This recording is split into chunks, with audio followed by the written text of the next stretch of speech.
We're going to do sensory level pain control using the Intellect. So this is just a different machine. We're getting the same results as we did with the Dynatron using IFC, only we're going to use the Intellect through the TENS module. So we only have one cord because we are not doing interferential, and so it goes into that portal.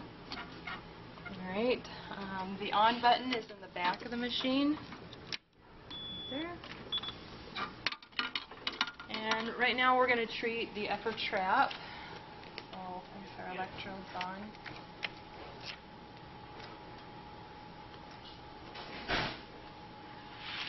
Alright, we're going to come back here to the screen.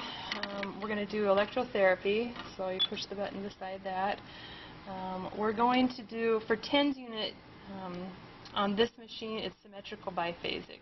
So you'll push that button. And then we'll come down here and we'll want to see if we want to edit any of our values. So for sensory level pain control, we'll need to edit some of these values. Our phase duration should be about 60 to 120. So microseconds, we'll need to decrease that. And there is fine. And then return to our screen. Our frequency, we're going to increase that up above 80 pulses per second, or hertz is the same thing as pulses per second.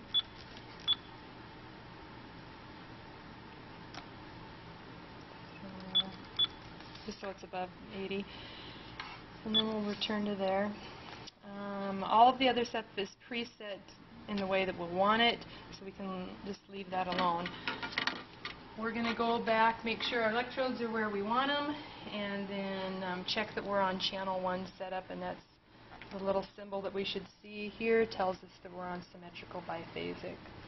And we'll start to increase the current and start the timer.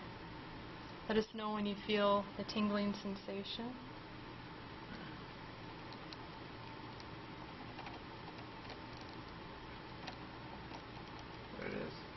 Okay, and you can go ahead and watch the treatment area and increase it until they say it's uncomfortable, or you see a muscle twitch, which we're beginning to see a little bit of right here.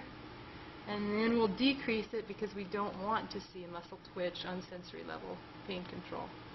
So now the current's running, but with no muscle twitch.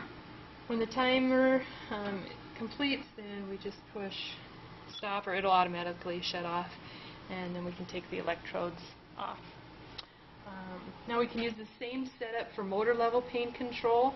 We'll just want to adjust our parameters a little bit, so I'll show that. Start a new treatment.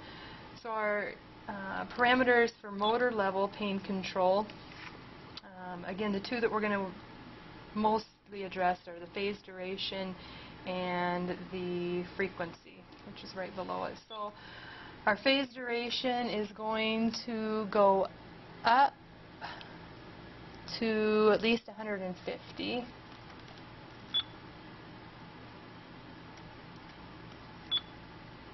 I have to edit all my mistakes out.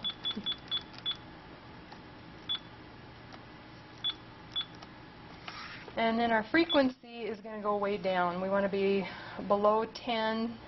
We may even want to be around 2 or 3 hertz. So we'll put it at 3. And then back to our screen.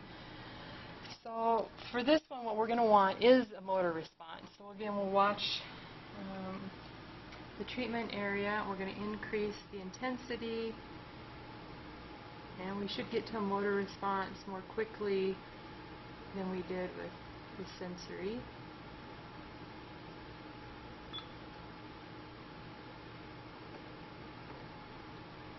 And then we've got a motor response. We can increase that to patient tolerance, which will also increase the motor response. So the stronger you go, the more motor contraction you get. And you let it run its course, which is about 20 minutes, and it'll automatically shut off. Remove the electrodes, clean up the treatment area, and record the parameters in their chart.